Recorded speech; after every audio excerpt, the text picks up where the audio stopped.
Tonight's narrative is made possible by viewers like you and hover.com, an easy way to find and register a domain name. Use promo code REACH to get 10% off.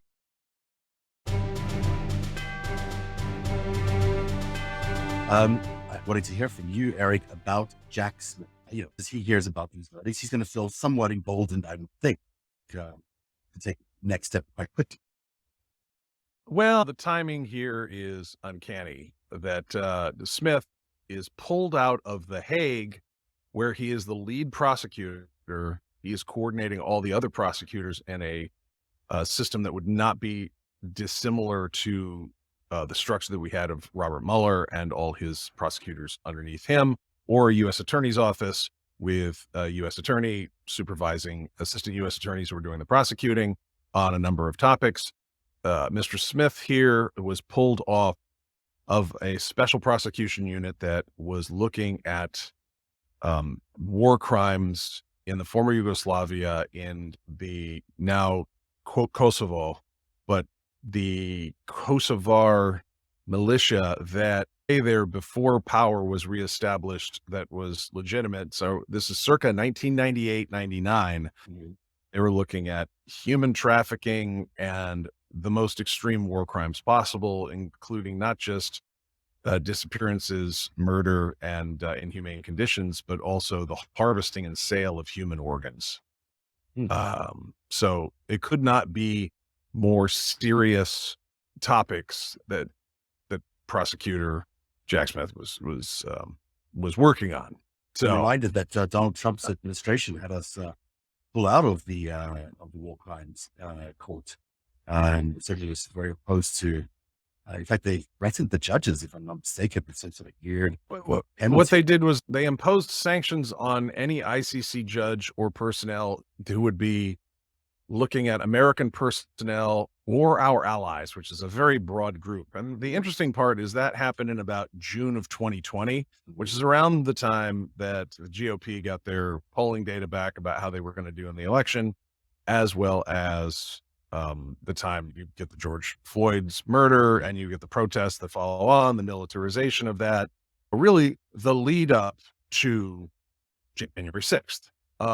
Yeah, it's very interesting. And I did some research, tried to find out if there was any direct interference with his prosecutors coming and goings. I couldn't find anything. It certainly wasn't a friendly move. Yeah. But here we are. He's back home. I've read the pleadings in the war crimes cases, only one of which I think has come to conviction, which was for obstruction of justice, by the way, witness intimidation. And the rest of the war criminals are there pending as we speak. And there's a huge connection to Russia in there, at least an assumed connection to some Chinese elements. Complicated time, complicated place. Over 20 years ago, we're still dealing with that period of history. And I've read the charging documents. It doesn't get a lot rougher. There's cases pending now from Ukraine as well. There's a whole bunch of Russian cases. I think Prigozhin in particular has been named as a likely the person who's going to be charged at The Hague for the war crimes. Well, I want to be clear. There's other things going on at The Hague. This is just the special counsel that was appointed just for the Kosovar war crimes that are still being untangled 25 years on. So that's what he came off. No doubt they've left it in good hands. And so Mr. Smith here finds himself in this position of prosecuting the upper echelon of this January 6th crew, because in order to make it so that this group of jackwagons who roll in, they did all this heavy militia training. They were doing push-ups and sit-ups and jumping over logs and going to the firing range. There's a lot of guys from that's like, a dude's weekend, a summer vacation that they arrange to do all together or whatnot and get in good shape. It's a spa week, if you will. They are not the same as Marine riflemen, as I've pointed out any number of times. The real question is, why did they meet no resistance? And we have uncovered a lot of those answers on this show, which is that people stood down intentionally. The people that the Trump administration pistoned up into certain positions of responsibility, particularly in the Department of Defense, dropped our pants and blocked the various forces from defending the Capitol. And were it Probably. not for that, On the orders of the president, probably on the orders of the president. I would say it doesn't matter. He's the commander in chief. He was clearly pushing for those guys to do what they were going to do. So whether it was by omission or commission, Trump is responsible because he was the commander in chief that day and he made the personnel decisions. Whether or not there was a word given here or there, I think is moot. That's the kind of thing that the prosecutors will decide. But now we have blood in the water. Now we have a conviction for the most serious crime.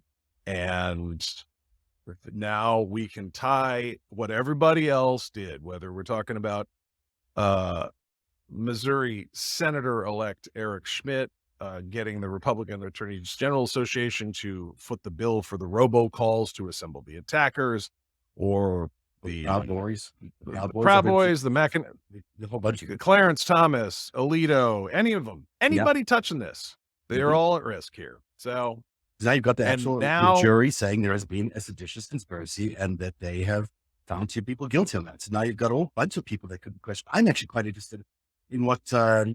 Rand Paul is going to have to say. After all, Stuart Rhodes came out of the Ron Paul universe and has very close ties to Rand Paul. So yeah, he might have been reelected, but I still have very serious questions about where does all that money come from to set up all these organizations like the Oath Keepers? And how did they get funneled through the Tea Party? How did they get funneled to these organizations through maybe Mr. Ron Paul and Rand Paul? And of course, Ron Paul was a publisher, a notorious publisher, very interesting literature, if you call it that many people followed, and was part of the reason we got the Tea Party in the initial circumstances.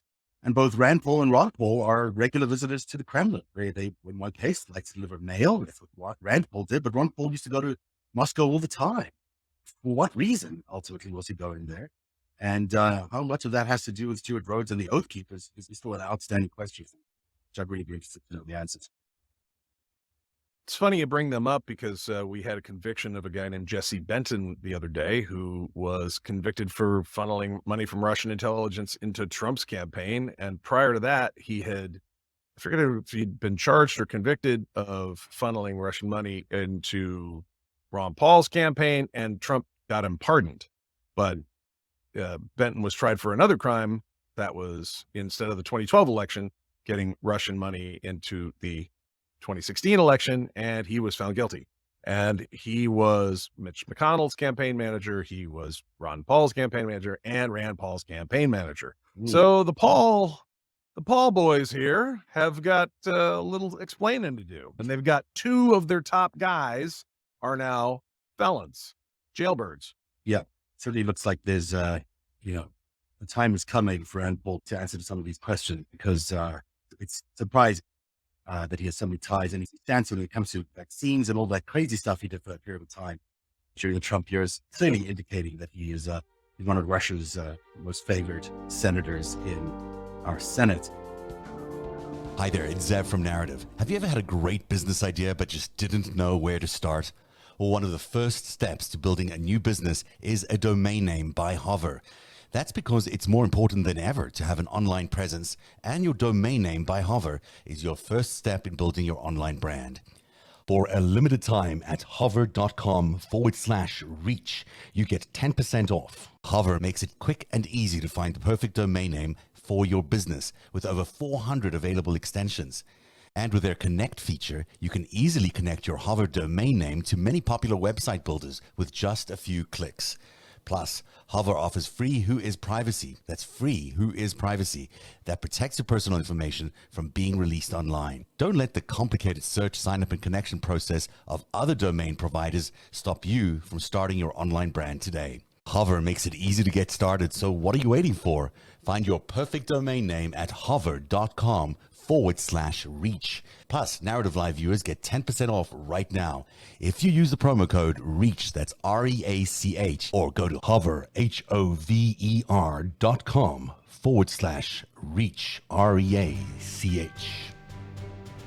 I want to talk about Kanye West. I know you have limited patience for this topic because it's so distracting from you, but I hope you bear with me here, because it is fairly relevant to figure out exactly how Kanye West came to be this notorious anti-Semite in just a matter of weeks.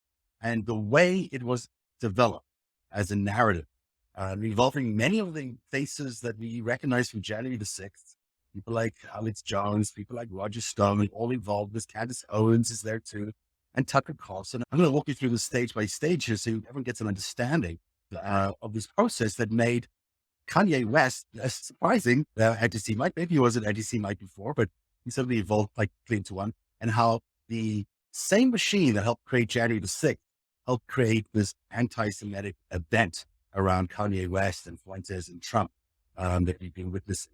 It all started on October the 3rd when during Fashion Week, Kanye and Candace Owens appeared with these White Lives Matter t-shirts, which was humorous, they thought, also obviously a protest.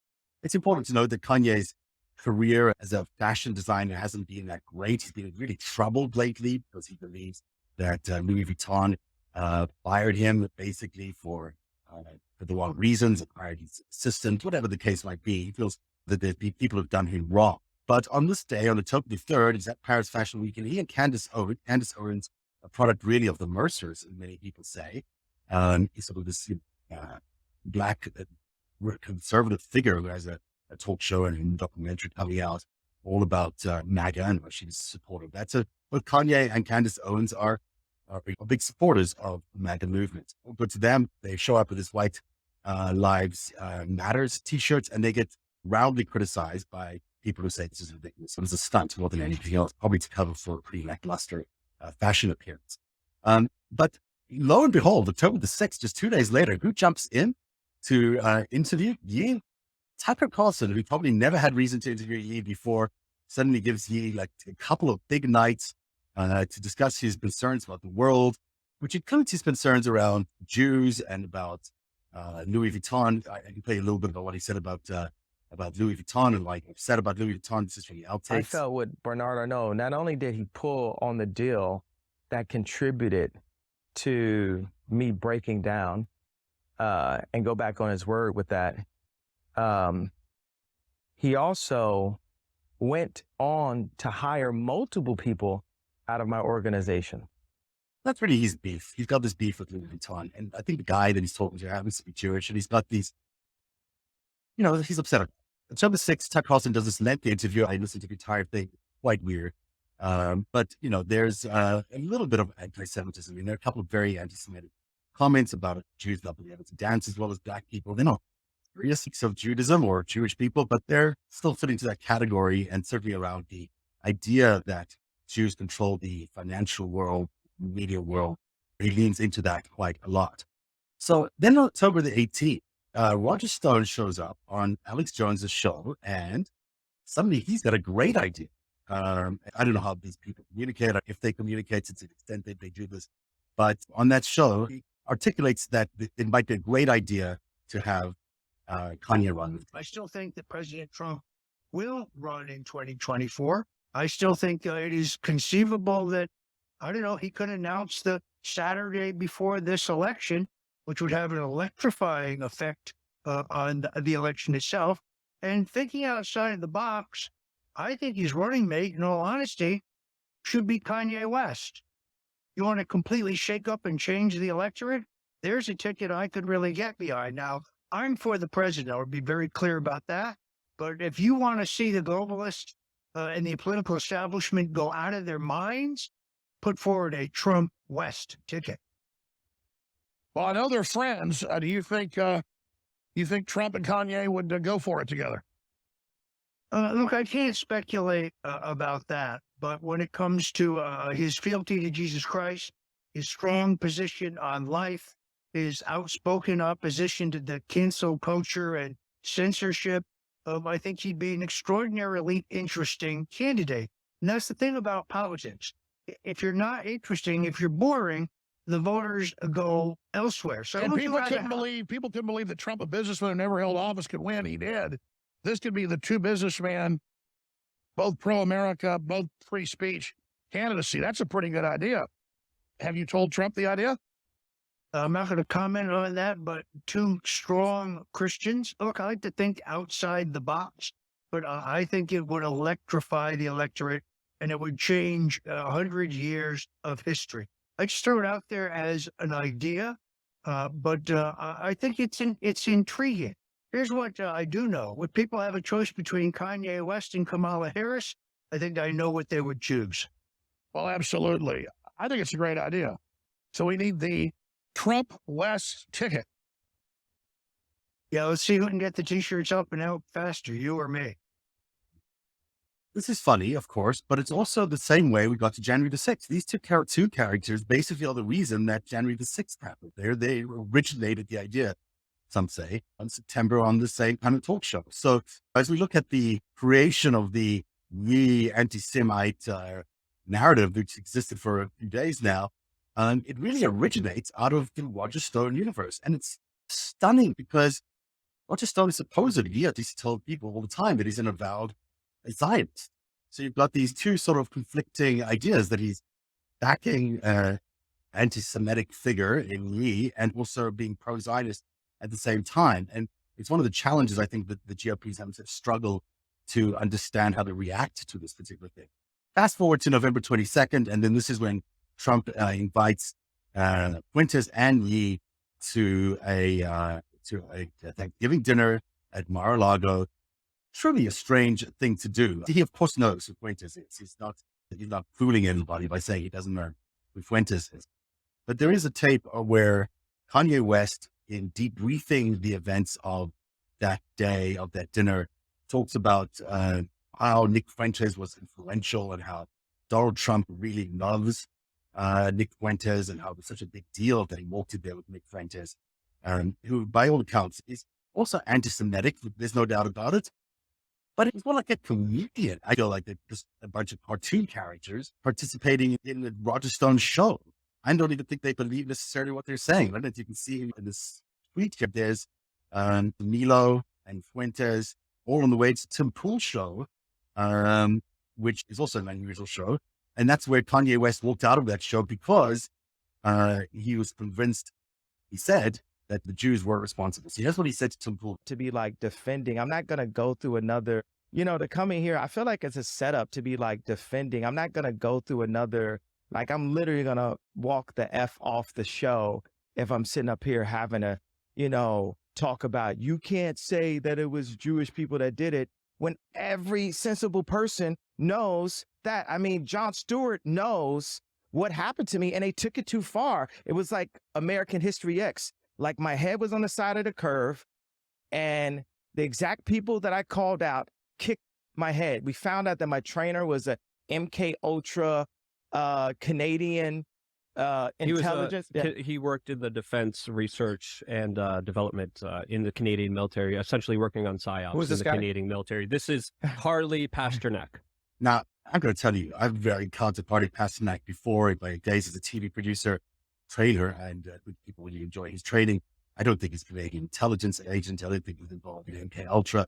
And I think what we're seeing here is he's prosecuting his own personal concerns around LV in the context of him losing that contract with LV. And either these guys are taking advantage of him by positioning here where he is getting all this attention around anti-Semitism, or he's playing along and he's just doing a big show as he's being prone to do, or he's not necessarily well. He's had a really rough time in the last few years.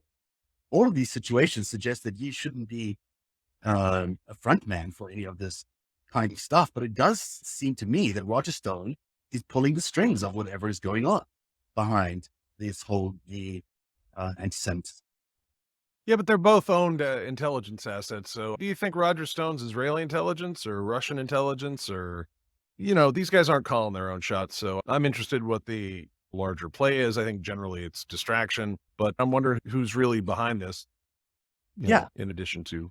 Yeah, I think all these guys, Nick Fuentes, all of these guys are ultimately being positioned into these roles. I find it very difficult to understand how a party can reconcile being pro-Zionist and also house anti-Semite. It just seems like there's an inherent conflict there, and I don't see how the GOP can reconcile that without actually being quite deliberate about getting rid of one or the other, unless they enjoy that tension, unless that's helpful to them.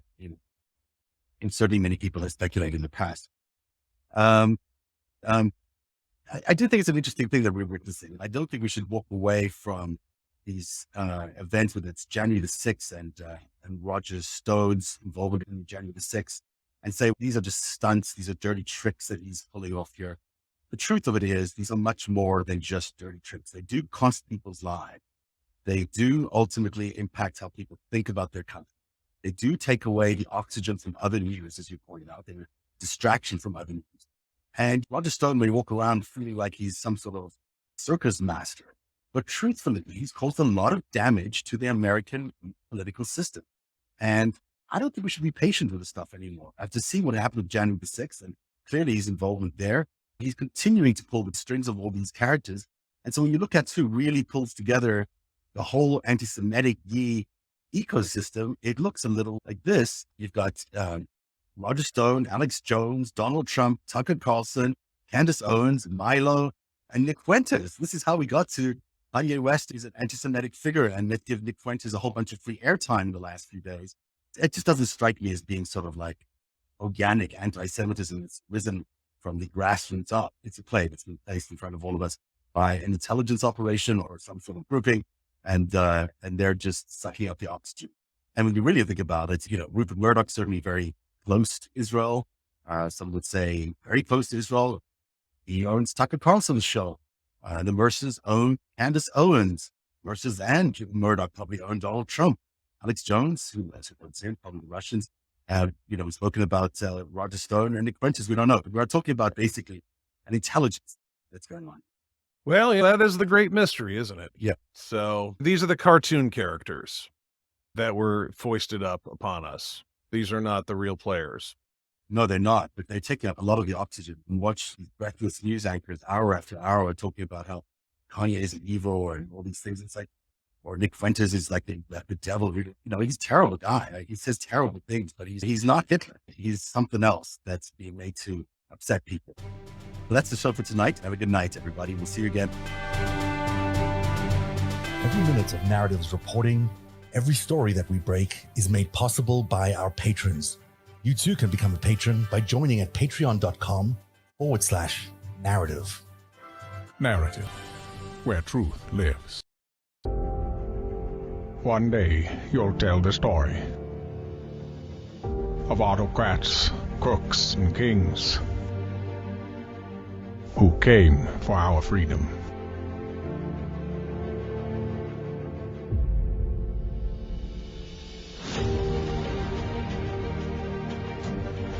A story of citizens who stood up to tyranny and won.